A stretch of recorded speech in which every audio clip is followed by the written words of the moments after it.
नमस्कार. मी डॉक्टर मॅक्सुमन या ऑनलाईन प्लॅटफॉर्मवर पुन्हा एकदा नवीन थीमसह एका कवयित्री संमेलनासाठी आजची थीम आहे कविता परिवर्तनाच्या. कवी नारायण जाधव म्हणतात की माणसाने कसं अक्षरासारखं असावं तर जगण्याच्या पानावर अलगद जाऊन बसावं. अर्थांसाठी शब्दांनी ओळी ओळीत नाचावं आणि एका अक्षराने दुसऱ्या अक्षराला आनंदाने वाचावं आणि एका अक्षराने दुसऱ्या अक्षराला आनंदाने वाचावं. असं अक्षरांशी अक्षर नाच असणाऱ्या चार कवयित्री इथे आज आपल्या समवेत आहेत. प्राचार्य डॉक्टर गुंफा कोकाटे, नाशिकचा गातागळा शुभांगी पाटील, नगरच्या सुजाता पुरी आणि बीड येथील वैशाली शिंदे. परिवर्तन म्हणजे काय? कविता परिवर्तनाच्या आज आपण ऐकणार आहोत. तर सामाजिक परिवर्तन, समाजातला कोणताही बदल म्हणजे सामाजिक परिवर्तन नाही, तर सामाजिक कृतींचं, आंतरक्रियांचा आकृतीबंध, मूल्य, सांस्कृतिक फलित आणि प्रतीक या आविष्कारांसह होणाऱ्या बदलांना सामाजिक परिवर्तन असं म्हणतात. मानवी जगण्याच्या विविध क्षेत्रात काळाप्रमाणे बदल होत जातात. माणसं शिकू लागली, विचार करू लागली, चिंतन करू लागली, चिकित्सा करू लागली आणि विश्लेषण करू लागली आणि ते सगळं त्यांच्या लेखणीतून साहित्यात प्रतिबिंबित होऊ लागलं आणि परिवर्तनाचं साहित्य निर्माण होऊ लागलं. 77 वाङ्मयीन प्रवाह आपण पाहिला तर हे प्रमाण मोठं दिसतं आणि आता नवोदत्तरी किंवा 2000 नंतरच्या साहित्यातही इतक्या शेवटच्या माणसाच्या समस्या, प्रश्न, व्यथा, वेदना त्याचं कोसळणं, कोलमडणं आणि पुन्हा उभं राहणं आपल्याला वारंवार साहित्यातून दिसून येतं.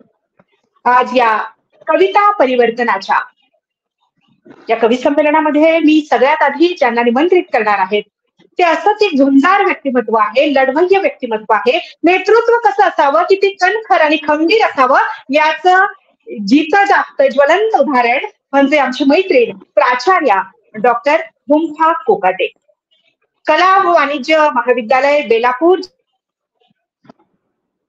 इथे त्या प्राचार्य म्हणून कार्यरत आहेत. 20 वर्ष त्यांना अध्यापनाचा अनुभव आहे. त्यांची आजपर्यंत प्रकाशित आहेत. त्यातली 20 सृजनात्मक, 10 सृजनात्मक आणि 10 संपादित पुस्तक आहेत. सामाजिक आणि सांस्कृतिक चळवळीमध्ये, संस्थांमध्ये त्या क्रियाशील आहेत. त्यांची त्यांनी इथे सादर करावी अशी मी त्यांना विनंती करते. डॉक्टर गुंफा कोकाटे. नमस्कार. नमस्कार, मी डॉक्टर गुंफा कोकाटे. माझ्या कवितेचं शीर्षक आहे साऊ. कविता अशी आहे. साऊ उजेडाची दिशा, साऊ जगण्याची आशा, समतेच्या वाटेवरी साऊ धीराची प्रतीक्षा, साऊ क्रांतीची मशाल, साऊ तू कोबाची गाथा, तिने झुंजारल्या ढेऱ्या आम्ही ते कविता. साऊ धडाडती ज्वाळा माझ्या मधी पेटून ते, साऊ ज्ञानाचा सागर अन्यायाला झुगारीते, साऊ पहाट माऊली आम्हा स्त्रियांची सावली, तिने बांधली ग शाळा साऊ अक्षरी उगवली, आम्ही साऱ्या सुजनी घेतला सावित्रीचा वसा, फुले आंबेडकरांचा आम्ही चालवू वारसा, साऊ गुलामी जुगारे साऊ अज्ञान नाकारे, तिने शिकविले आम्हा वाहे ज्ञानाचे गवारे, साऊ शिकवून आम्हा तुग गेली दूरदेशी, आम्ही लढाई लढतो आम्ही झालो वनवासी, लागते साऊ सावध पावले, खूप लढावे लागते साऊ सावध चाललो, तुझ्या पुण्याई करतो आम्ही सुखात राहिलो, अस्मितेचा लढा साऊ अंधकार संपविला, अस्मितेचा लढा साऊ अंधकार संपविला, आम्हा शिकविण्या साऊ फळाक्षरांचा झाला, आम्हा शिकविण्या साऊ फळाक्षरांचा झाला आम्हा शिकविल्या साऊ. फळाक्षरांचा झाला. माझ्या दुसऱ्या कवितेचं शीर्षक आहे घेऊया आपण पुढच्या फेरीत तुमची पुढची कविता होईल. त्याआधी याच तुमच्या कवितेच्या फेरीमधून उतरत नाहीये. साऊ उजेडाची दिशा, साऊ जगण्याची आशा, समतेच्या वाटेवरी साऊ धीराची प्रतीक्षा. याच कवितेशी नातं जोडणाऱ्या माझी रचना आहे. या सखीच्या शब्दांशी नातं जोडणारी. सावित्री तू होतीस म्हणूनच तिची चुलड मुठी चौकट मोडली. सावित्री तू होतीस म्हणूनच प्रथांची ही भेट तुझं. सावित्री तू होतीस म्हणूनच स्त्रीने प्रत्येक लढाई आजपर्यंत जिंकली. आणि सावित्री तू होतीस म्हणूनच शिक्षणाची दारं खुली झाली. पण आज दगडांची खुली झाली. आणि आज आमची दगडांची खुली झाली. अरे दगडच होतो की आपण, दगडच होतो ना, कुठल्या निर्णय प्रक्रियेत होतो ना कुठल्या मत प्रक्रियेत होतो. आणि आज आम्ही लिहू लागलो, वाचू लागलो, बोलू लागलो. अरे खास कवयित्रींची संमेलन होऊ लागली, तीही कविता परिवर्तनाच्या या थीमवर. ही फार मोठी क्रांती आहे, ही फार मोठी गोष्ट आहे. यानंतर मी निमंत्रित करेल सर्व श्रोते ज्या कवयित्रीची वाट बघतायत, अर्थात शुभांगी पाटील. शुभांगी पाटील दुसऱ्यांदा आपल्या कवी संमेलनामध्ये सहभागी होत आहेत. शुभांगी पाटील यांची ओळख करून द्यायला मला इथे आवडेल. त्या खडके तालुका इगतपुरी आश्रमशाळेत शिक्षिका आहेत. उभ्या महाराष्ट्राला गाथागळा आणि अर्थपूर्ण रचना यासाठी त्या परिचित आहेत. त्यांचा संविधान नावाचा काव्यसंग्रह प्रकाशित आहे. मी शुभांगी पाटील यांना त्यांची कविता सादर करण्यासाठी निमंत्रित करते. शुभांगी. धन्यवाद प्रतिभाताई. माझ्या कवितेचं शीर्षक आहे पेटते आभाळ. पेटते आभाळ आणि सूर्य आग होतो. पाप करतो कोण आहे, कोण पाप भोगतो. नाव धर्माचे करुणी आत श्वास कोंडले. नाव धर्माचे करुणी आत श्वास कोंडले. वाद धर्माचा करुणी रक्त काहे सांडले. मानसा परीस प्राणी या जगाला भावतो. पाप करतो कोण आहे, कोण पाप भोगतो. पेटते आभाळ आणि सूर्य आग होतो. पाप करतो कोण आहे, कोण पाप भोगतो. रंग जातीचे तिरंग्यावर कुणी हे फेकले. रंग जातीचे तिरंग्यावर कुणी हे फेकले. देवही रडले इथे ह्या मंदिराच्या आतले. दान देऊळी करुणी देव काहू पावतो. पाप करतो कोण आहे, कोण पाप भोगतो. पेटते आभाळ आणि सूर्य आग होतो. पाप करतो कोण आहे, कोण पाप भोगतो. विष मंथनातून ह्या त्या तळाशी भेटले. विष मंथनातून ह्या त्या तळाशी भेटले. देवदान वास नाही मानसाशी वाटले. देवदान वास नाही मानसाशी वाटले. घात नात्याचा करुणी राहतो का सावतो. पाप करतो कोण आहे, कोण पाप भोगतो. पेटते आभाळ आणि सूर्य आग होतो. पाप करतो कोण आहे, कोण पाप भोगतो. जन्मदात्या माय बापा आश्रमात टाकले जन्मदात्या माय बापा आश्रमात टाक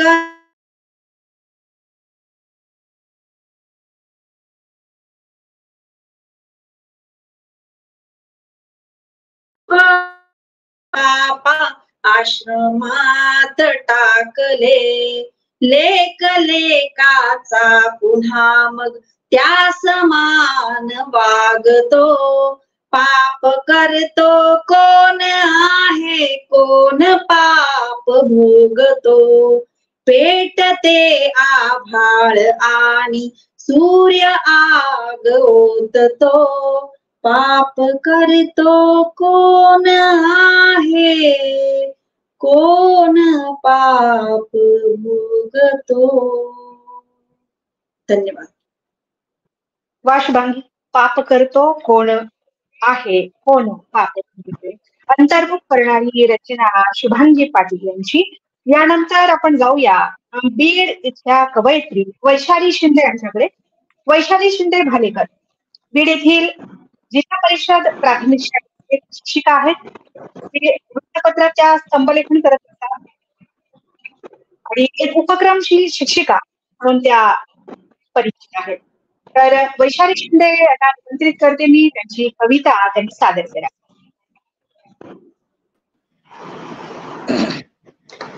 नमस्कार. माझ्या कवितेचे नाव आहे एक टाका उसळ.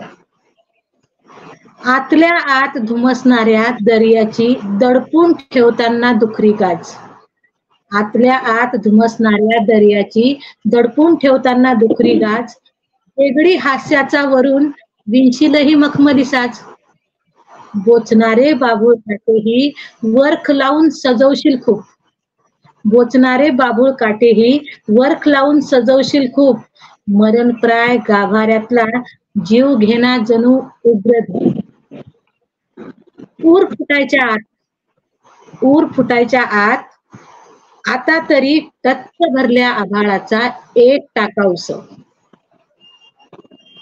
ऊर फुटायच्या आत आता तरी ऊर फुटायच्या आत आता तरी टच्च भरल्या आभाळाचा एक टाका उसळ. आसवांचे शर थेट एखाद्या जिवलग काळजात घुसव. आसवांचे शर थेट एखाद्या जिवलग काळजात घुसव. छातीवरती मांडलेले भारवाई ढग. छातीवरती मांडलेले भारवाई ढग मग होतील हलके पोकळ. छातीवरती मांडलेले भारवाई ढग मग होतील हलके पोकळ. जेव्हा जेव्हा बरसू देशील डोळ्यांमधले कैद केलेले हळवे ओघळ. जेव्हा जेव्हा बरसू देशील डोळ्यांमधले कैद केलेले हळवे ओघळ. धन्यवाद.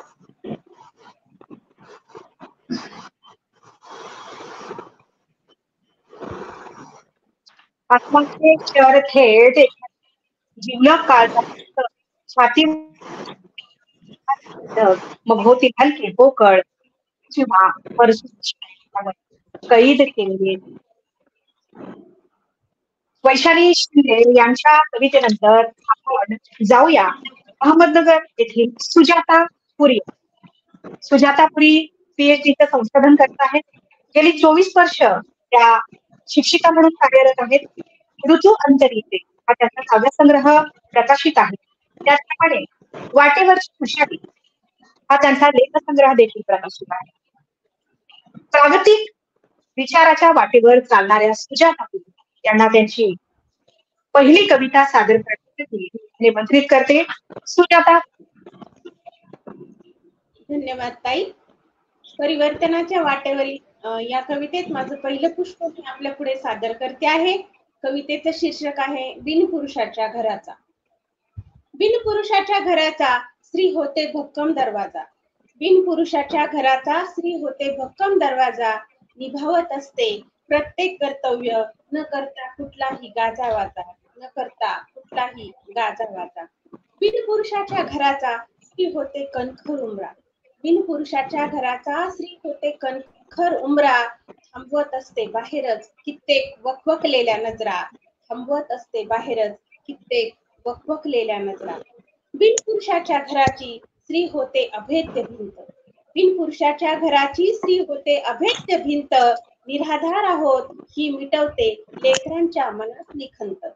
बिनपुरुषाच्या घराचं स्त्री होते उत्तुंग छत.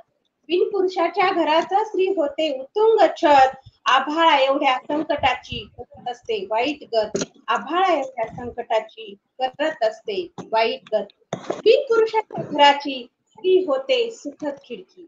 बिनपुरुषाच्या घराची स्त्री सुखद खिडकी होते. पदराचं संरक्षण देऊन लेकरांना बाहेरचं जग दाखवत जाते.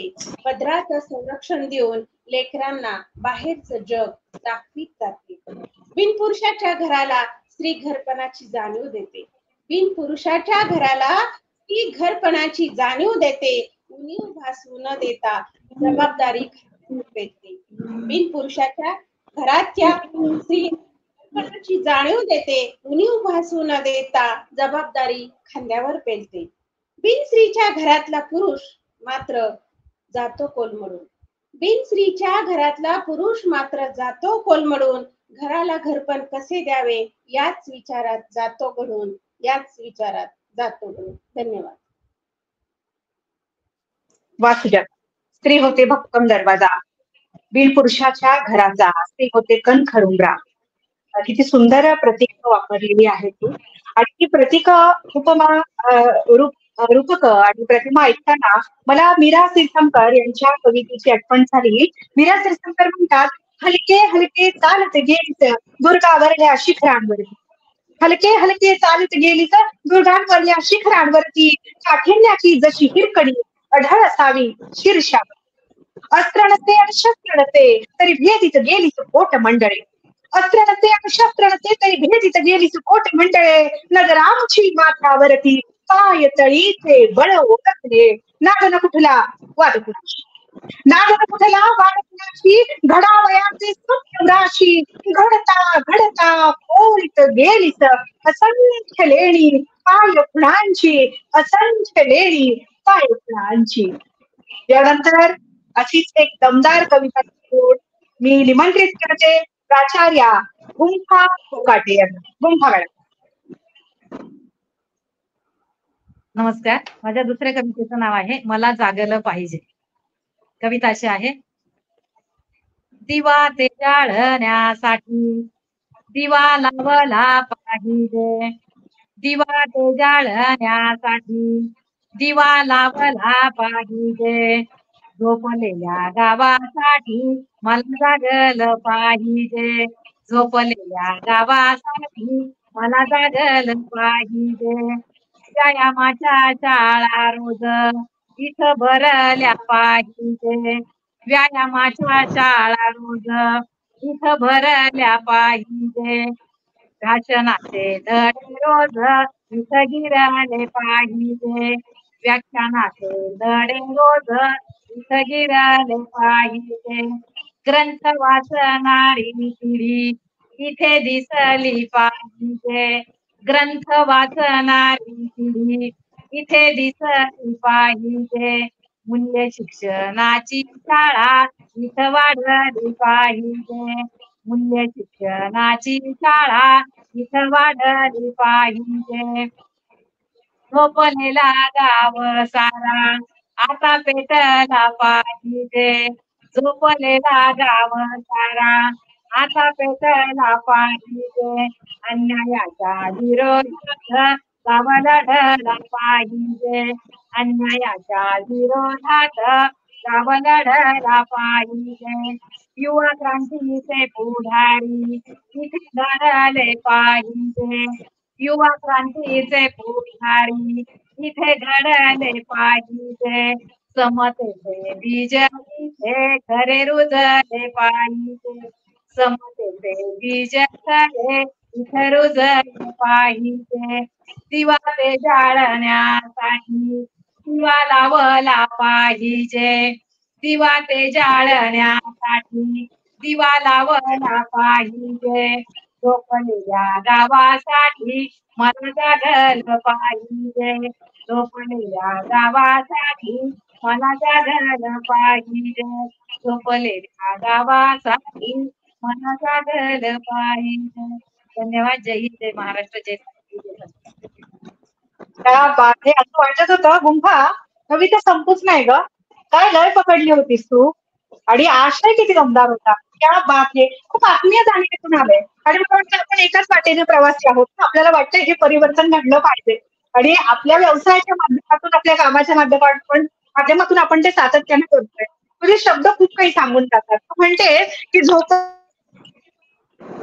आता पेटायला पाहिजे, अन्यायाच्या विरोधात पाहिजे, युवा क्रांतीचे पुढारी येथे जे खरे तिथे रुजले पाहिजे. आणि हाच तर धागा घेऊन मी माझ्या कवितेत म्हणते, निर्मुक्तीची करू जागर विवेकाचा, निर्मुखाट प्रगतीची करू जाचा, लढा देऊ आता आपण विचारांनी विचारांचा,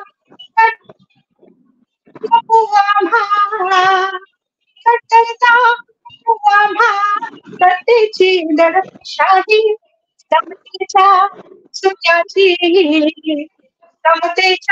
सूर्याची आसमज लागते आहे. आणि तू म्हणतेस तो झोपलेला गावसारा आता पेटला पाहिजे, असंच मलाही वाटतं. म्हणून माझ्याही शब्दातून ते येत. यानंतर आपण जाऊया पुढच्या कवयित्रीकडे, शुभांगी पाटील. पुन्हा एकदा सुंदरशी रचना घेऊ. शुभांगी. नमस्कार. माझ्या दुसऱ्या कवितेचं नाव आहे मागे राहिली माय. चाल पुढे तू नकोस थांबू, जड झाले जरी पाय. थांबली होती थकून क्षणभर, मागे राहिली माय. कापले फडके गुदमरला ग जीव, ओरडली अन भरडली ती पुन्हा आली कीव. नसेल सोबत तुझ्या कुणावा, चून अडेल काय. चाल पुढे तू नकोस थांबू, जड झाले जरी पाय. चाल पुढे तू नकोस थांबू, जड झाले जरी पाय. थांबली होती थकून क्षणभर, मागे राहिली माय. नाकानथन गळागळ सरी, पायी पैंजण बेडी. गुलामीतच गुलाम होऊन सजली होती वेडी. तोड दोर अन तोड खुटीला, नकोस हो गाय. थांबली होती थकून क्षणभर, मागे राहिली माय. चाल पुढे तू नकोस थांबू, जड झाले जरी पाय. थांबली होती थकून क्षणभर, मागे राहिली माय. अनितीच्या जगात तुझला भय कसले हे वाटे. चाल पुढे तू रस्त्यावरती, जरी पसरले काटे. असतील काटे रस्त्यावर तू पंख पसरुनी जाय. थांबली होती थकून क्षणभर, मागे राहिली माय. चाल पुढे तू नकोस थांबू, जड झाले जरी पाय. थांबली होती थकून क्षणभर, मागे राहिली माय.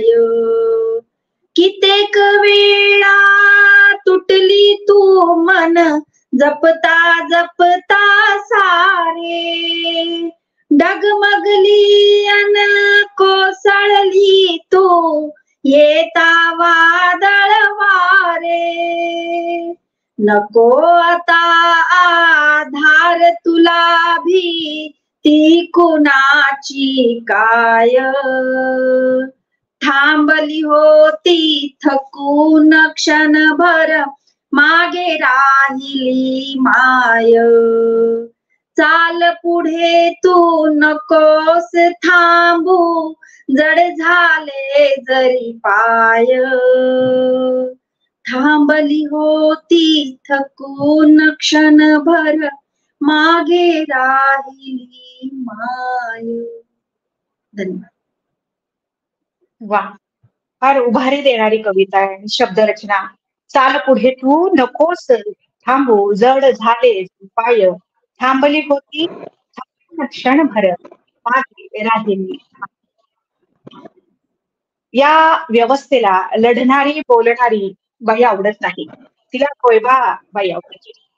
म्हणजे इथली जी सत्ता पद्धती आहे तिची पद्धतीच्या वाहक खऱ्याच आहे. एक वेगळा विचार या कवितेतून पुढे आला, पण ही व्यवस्था असं सांगते की औरतें बहुत अच्छी होती है जब वो हाँ में हाँ मिलाती, औरतें बहुत अच्छी होती है जब वो हाँ में हाँ मिलाती है, औरतें बहुत बुरी होती है जब वो सोचने लगती है, समझने लगती है और खड़ी होकर बोलने लगती है. खूप आतल्या खप्प्यात साठवून ठेवलेलं अत्यंत अर्थतेने इथे मांडलंच. मला खूप आवडली आणि तशी आपल्या इतर प्रेक्षकांना श्रोत्यांनाही तुझी कविता नेहमीप्रमाणे आवडेल. सुंदर. त्यानंतर आपण जाऊया पुन्हा बीडची कवयित्री वैशाली शिंदे भालेकर यांच्याकडे.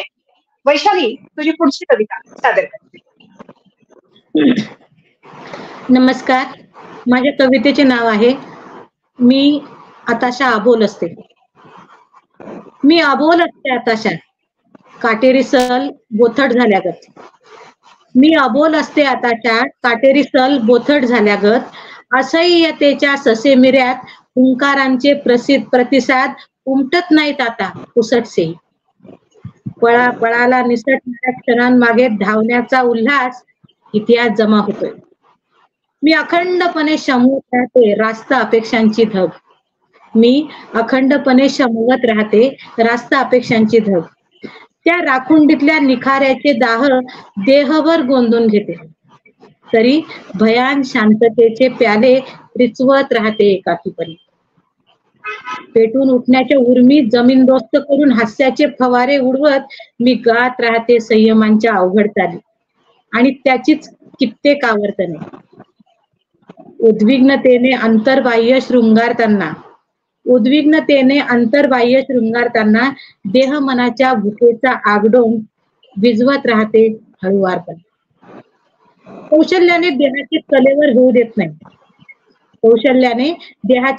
होऊ देत नाही. कारण कणाकणाने झुरतानाही कुठेतरी रुजत राहते मी, म्हणून आताशा अबोल राहते मी. धन्यवाद. आयुष्याच्या एका टप्प्यावर वळणावर आपल्यामध्ये एक अंतर्मुखता येऊन जाते आणि आपल्याला पुन्हा एका नव्या नजरेने भाग पाडते.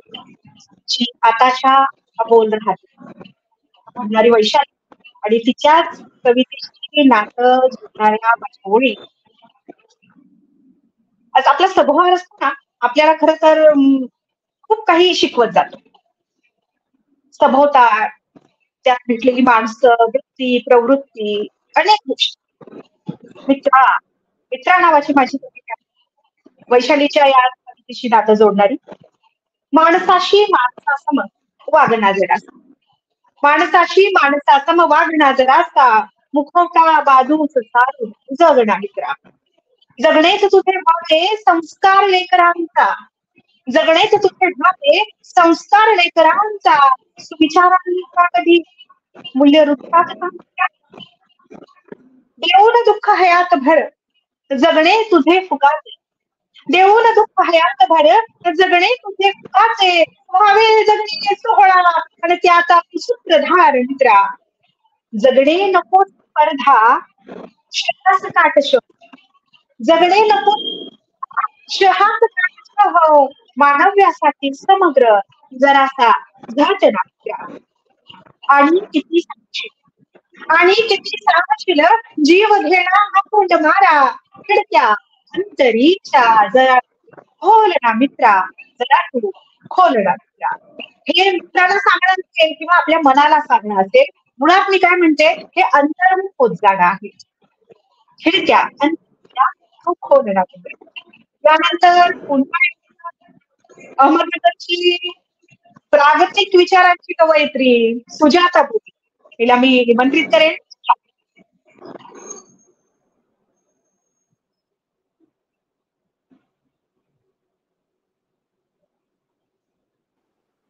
सुजाता माईक. कुजा माणसांच्या सावल्याही तेव्हा उंच होतात, पात्रता नसणारे जेव्हा शिरजोर होतात. कुजा माणसांच्या सावल्याही तेव्हा उंच होतात, पात्रता नसणारे जेव्हा शिरजोर होतात. शाश्वत प्रकाशाचं वलय जेव्हा मावळतीला जातं, शाश्वत प्रकाशाचं वलय जेव्हा मावळतीला जातं, भ्याड काळोखाचं थैमान तेव्हा चोर पावलांनी येतं, भ्याड काळोखाचं थैमान तेव्हा चोर पावलांनी येतं. आसुसलेल्या डोळ्यांसमोर उभा केला जातो मग विकास नावाचा गाव, आसुसलेल्या डोळ्यांसमोर मग उभा केला जातो विकास नावाचा गाव. खरं तर त्यांना साधायचा असतो त्यांच्या दडलेल्या स्वार्थाचा डाव, खरं तर त्यांना साधायचा असतो त्यांच्या दडलेल्या स्वार्थाचा डाव. डोळे दिपवणारा प्रकाश जो जसा बिनकामाचा असतो, डोळे दिपावणारा प्रकाश जो जसा बिनकामाचा असतो, तसाच भावनिक प्रलय निर्माण करून भोवऱ्यात सापडलेला शब्द हा काही खरा नसतो. भावनिक प्रलय निर्माण करून भोवऱ्यात सापडलेला शब्द हा काही खरा नसतो. अंधारलेल्या पाऊलवाटा जेव्हा उजेडासाठी चाच पडतात, अंधारलेल्या पाऊलवाटा जेव्हा उजेडासाठी चाच पडतात, मळलेल्या वाटांसह कित्येक नव्या वाटाही सापडतात, मळलेल्या वाटांसह कित्येक नव्या वाटाही सापडतात. यासाठी गरज आहे ती वास्तव आणि खोट्यातला फरक कळायची, यासाठी गरज आहे वास्तव आणि खोट्यातला फरक कळायची.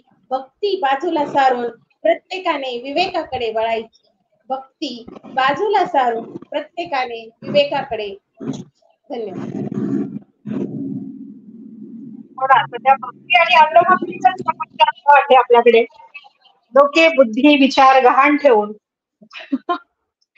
आणि खूप फुटभर लोक अशी आहेत जी विवेक बुद्धीला जागतात, सतत विवेक बुद्धीला जागतात, वाटेवर चालतात. त्यामुळे लिहिणाऱ्या हातांची मनांची जबाबदारी अधिक वाढलेली आपल्याला. आपण जाऊया पुन्हा एकदा आपली मैत्रीण कवयित्री गुंफा यांच्याकडे. गुंफा या शेवटच्या कविता सादर करा. गुंफा फोकट. नमस्कार. माझ्या कवितेचं शीर्षक आहे धर्मयुद्ध. कविताचे आहे. मला बेदखल का करताय, मला बेदखल का करतायत प्रत्येक हक्कातून, मला बेदखल का करतायत प्रत्येक हक्कातून. ही पुरुष सत्ता अधिकाधिक आवडले जाणारे फास, ही पुरुष सत्ता अधिक आवडले जाणारे फास. हा हिंसाचार, हे अन्याय, हे अत्याचार. का हा भेदभावाचा डोंगर, का हा भेदभावाचा डोंगर, किती हे पाप. का संपवून टाकतायत मला, का संपवून टाकतायत मला नजर भिंड काढून. सगळं छिन्न विछिन्न. लक्तर झाली आहेत मनाची देहाची आत्म्याची, लक्तर झाली आहेत मनाची देहाची आत्म्याची. माझं मलाच किळसवानं वाटतं या हुकुमशाहीवर थुंकावंच वाटतं. ही षंढतेची परिसीमा, ही षंढतेची परिसीमा, हा असहाय्यतेचा कळस. ही क्रूर जनावर, ही क्रूर जनावर अंगावर धावून येत आहे आणि तुम्ही गप्प का. ही क्रूर जनावर अंगावर धावून येत आहेत आणि तुम्ही गप्प का. ही धर्मयुद्ध, ही जातीयुद्ध, ही धर्मयुद्ध उंबरठा ओलांडून घरात येत आहेत तुमच्या आमच्या सर्वांच्या. ही धर्मयुद्ध उंबरठा ओलांडून घरात येत आहेत तुमच्या आमच्या सर्वांच्या सर्वनाश करण्यासाठी. भयंकर धर्मयुद्ध, भयंकर जातीयुद्ध, भयंकर धर्मयुद्ध मानवता संपवण्यासाठी. भयंकर धर्मयुद्ध मानवता संपवण्यासाठी जगाचा नाश जवळ आलाय. जगाचा नाश जवळ आलाय. ही फक्त सुरुवात आहे. ही फक्त सुरुवात आहे हिंसेची. ही फक्त सुरुवात आहे हिंसेची. रामायण घडून गेलंय, आता महाभारत सुरू आहे. रामायण घडून गेलंय, आता महाभारत सुरू आहे. अनेक द्रौपदींचं वस्त्रहरण दररोज, अनेक द्रौपदींचं वस्त्रहरण दररोज. सर्व मुके, आंधळे आणि बहिरे धृतराष्ट्र. सर्वच मुके, आंधळे, बहिरे धृतराष्ट्र. सर्वच आंधळे, मुके, बहिरे धृतराष्ट्र. धन्यवाद. जय हिंद, जय महाराष्ट्र, जय सावित्री, जय संविधान. पुन्हा जी कविता म्हणजे सणसणीत चपराक आहे या आज घडणाऱ्या सांप्रतावर आणि ह्या पितृसत्ताक व्यवस्थेवर. रामायण घडून गेलंय, आता महाभारत सुरू आहे. अनेक द्रौपदींचं वस्त्रहरण दररोज. सर्व आंधळे, मुके आणि बहिरे धृतराष्ट्र. तशीच गत झाली आणि तुझी ही कविता मनाला भिडत जाते, अंतर्मुख करत जाते.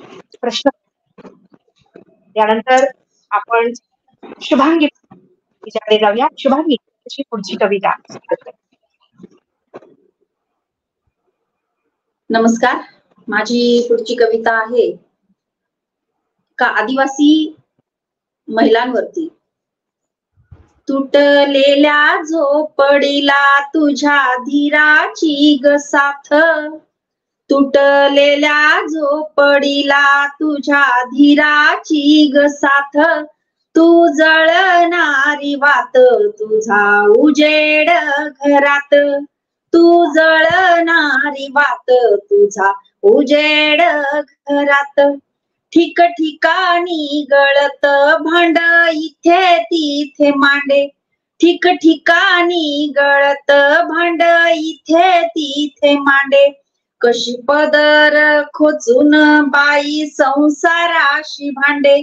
कशी पदर खोचून बाई संसाराशी भांडे. भरडते मनाला ती जणू ओढून या जात. ती जळणारी वात तुझा उजेड घरात. तू जळणारी वात तुझा उजेड घरात. तू लपविली बाई शतकाची ती वेदना. तू लपविली बाई शतकाची ती वेदना. तरी मनी नाही बाई तुझ्या अजून खेदना. राख होत या आयुष्य, राख होत या आयुष्य तरी संपते ना रात. तू जळणारी वात तुझा उजेड घरात. तू जळणारी वात तुझा उजेड घरात. ज्याला जिंकता येईना तो लावतो या डाग. माय म्हणते हो माझी पोरी सांभाळून वाग. आता राहू काल पुन सांगा कडी कुलपात. तू जळणारी वात तुझा उजेड घरात. तू जळणारी वात तुझा उजेड घरात. किती गेल्या पुढे पोरी तरी कौतुकाचा दिवा. किती गेल्या पुढे पोरी तरी कौतुकाचा दिवा. तुला वाटतो सांग ना का त्या पुरुषाचा हेवा. तुला वाटतो सांग ना का त्या पुरुषाचा हेवा. साडी करे अवेलना, सारी करे अवेलना, त्यात नाही जात पात. तू जळणारी वात तुझा उजेड घरात. तू जळणारी वात तुझा उजेड घरात. होता तिचे वस्त्र हारण झाले सारेच गांधारी. होता तिचे वस्त्र हारण झाले सारेच गांधारी. वाचवण्यास येईना हो आता कुठेही गिरधारी. वाचवण्यास येईना हो आता कुठेही गिरधारी. शस्त्र हातात घे आता उचलूनी तुझे हात. तू जळणारी वात तुझा उजेड घरात, तू जळणारी वात तुझा उजेड घरात, तुटलेल्या झोपडीला तुझ्या धीराची गसाथ, तू जळणारी वात तुझा उजेड घरात. धन्यवाद. वा, पुन्हा एकदा ऐकत राहावी अशी तुझी रचना शुभांगी. या रचनेत तू शेवटी म्हणतेस की होता तिचे वस्त्रहरण झाले सारेच गांधारी, येईना वाचवण्यास आता कुठेही गिरधारी, शस्त्र हातात घे आता उचलून घे तुझे हात, तू जळणारी वाट.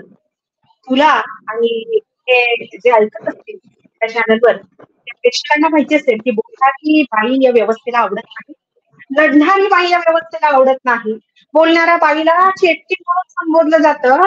कविता कृष्ण पल्लवी आपल्या एका हिंदी कवितेत म्हणतात, चेटकी चेटकिनी नावाची कविता आहे आणि ती गणेश विस्पुते यांनी अनुवादित केली आहे. त्याच्या म्हणतात, चेटकिनी खूप हसतात, चेटकिनी खूप हसतात, निलावऱ्या आणि जिद्दी असतात, अत्यंत बडबडे असतात आणि प्रत्येक मुद्द्यावर वाद घालत राहतात न थकता. चेटकिनी आपल्या आयुष्याचा प्रत्येक निर्णय स्वतःच घेतात आणि म्हणूनच अतिशय भयावह असतात. उपरोधिक आहे ती रचना. लोकांना खात्री असते की सगळ्या स्त्रियांना त्या बिघडवू शकतात आणि या जगाचा नरक बनवू शकतात. बुद्धिवादी चेटकिनी तडजोडी करत नाही, चेटकिनी तडजोडी करत नाहीत आणि कोणत्याही शांतप्रिय सद्गृहस्थाप्रमाणे कोणतीही किंमत देऊन शांतता विकत घेण्याचा प्रयत्नही, काळाप्रमाणे चालणं आणि स्वतःला तसं ढाळण्याचा कोणताही प्रयत्न त्या करत नाहीत.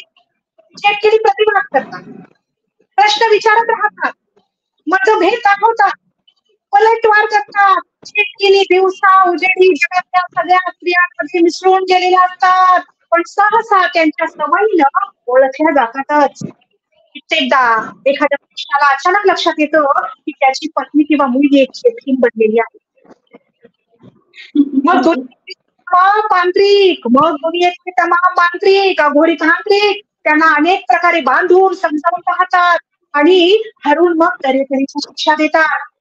सहसा त्यांना दूर देशी निर्वासित केलं जातं, पण त्या नेहमी परत येतात, पुन्हा आपली करू शकतात.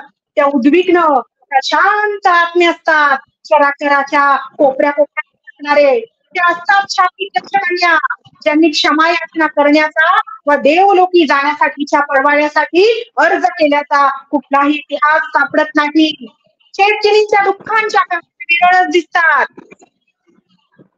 अमावस्येच्या रात्री स्मशानातल्या नीरव एकांतात चेटकिनी कुठल्याशा ऐतिहासिक वेदनेनं रडतात, रक्ताची आस व गाळत आणि कवींसाठी मिथकीय रहस्य निर्माण करतात. चेटकिनी तिरस्कृत वटवाघळांशी बोलतात आणि रात्रभर भरत त्यांच्यासह आकाशात सूर मारत उडत राहतात. छमछम पैसे वाजवत त्यांच्या उलट्या पावलांसह नाचवत दाट ओलसर रानातल्या खाचरातल्या तलावापर्यंत जातात न्यायला, तलावापर्यंत जातात न्यायला आणि पुन्हा नदीच्या पिंपळावर चढून त्याच्या सगळ्यातून पाणी भरून तमाम स्त्रियांच्या उदास झोपेत आणि स्वप्नांमध्ये दंडिशी उडी मारतात. चेटकिनी अशी ही कविता. यानंतर आपण जाऊया सुजातापुरी यांच्या कवितेकडे. सुजाता.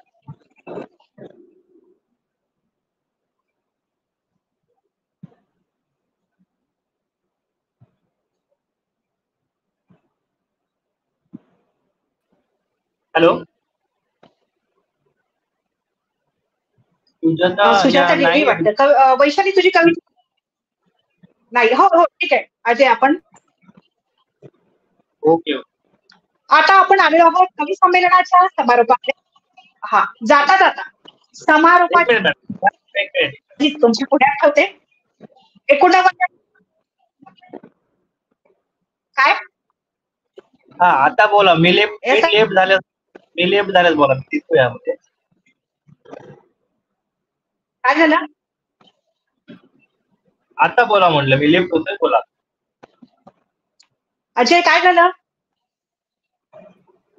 नाही मी म्हटलं मी आतमध्ये मी दिसतोय फ्रेम मध्ये. समारोपाप्रसंगी माझीच एक कविता तुमच्या जी नाशिक इथे संपन्न झालेल्या 89व्या अखिल भारतीय मराठी साहित्य संमेलनात निमंत्रित कवयित्री म्हणून मी सादर केली होती. ही परिवर्तनाची कविता आहे. आजचं हे कवी संमेलन परिवर्तनाच्या कविता होतं आणि शेवटी मी तिच्या लढण्याची, भिडण्याची, झुंजण्याची कविता तुमच्या पुढे ठेवेन. किती लढते किती झुरते, किती लढते किती झुरते तरी पुरते इतके आहे. किती लढते किती झुरते तरी पुरते इतके आहे. आणि तिच्या जगामध्ये तिला पूजते आहे. किती वादळामध्ये तुफानाची आहे. किती वादळामध्ये तुफानाची आहे. जिव्हाळ्याच्या शब्दांनी, जिव्हाळ्याच्या शब्दांनी माणूस जोडते आहे. किती लढते किती पुरते तरी पुरते इथे आहे. सुखाने नांदते येथे, सुखाने नांदते येथे दुखाशी भांडते आहे. गुजमी काळजाचे या जगाला सांगते आहे. उद्याचे स्वप्न माझ्या या डोळ्यात री आहे. उद्याचे स्वप्न माझ्या या डोळ्यात री आहे. हरवणी नियतीला मी, हरवणी नियतीला मी हताशा चिंतते आहे. किती लढते किती झुरते तरी पुरते इथे आहे. रमा साऊची जाऊची मी लेकरी आहे. रमा साऊची जाऊची मी लेकरी आहे. माझी लेखणी कविता पुरती नेकरी आहे. भीती आता कसली ना, भीती आता कसली ना, कुठले शल्यही नाही. माझे संविधानच रे, माझे संविधानच रे, माझ्या जगण्याची ग्वाही, मुक्त जगण्याची ग्वाही, माझ्या जगण्याची ग्वाही. तर किती लढते किती झुरते या सगळ्या कवी संमेलनाचा सार समजूया आपण. मैत्रिणींनो, आजची थीम होती कविता परिवर्तनाच्या आणि यात सहभागी झालेल्या सर्व कवयित्रींचा, मैत्रिणींचा मी धन्यवाद व्यक्त करते, आभार मानते आणि पुन्हा लवकरात लवकर एक नवीन थीम घेऊन तुम्हाला आवडणारी, तुम्हाला भावणारी पुन्हा एकदा आपण भेटूया मॅक्स वुमन या ऑनलाईन प्लॅटफॉर्मवर. तोपर्यंत तुमचा निरोप घेते आणि पुन्हा एकदा आभार मानते. धन्यवाद.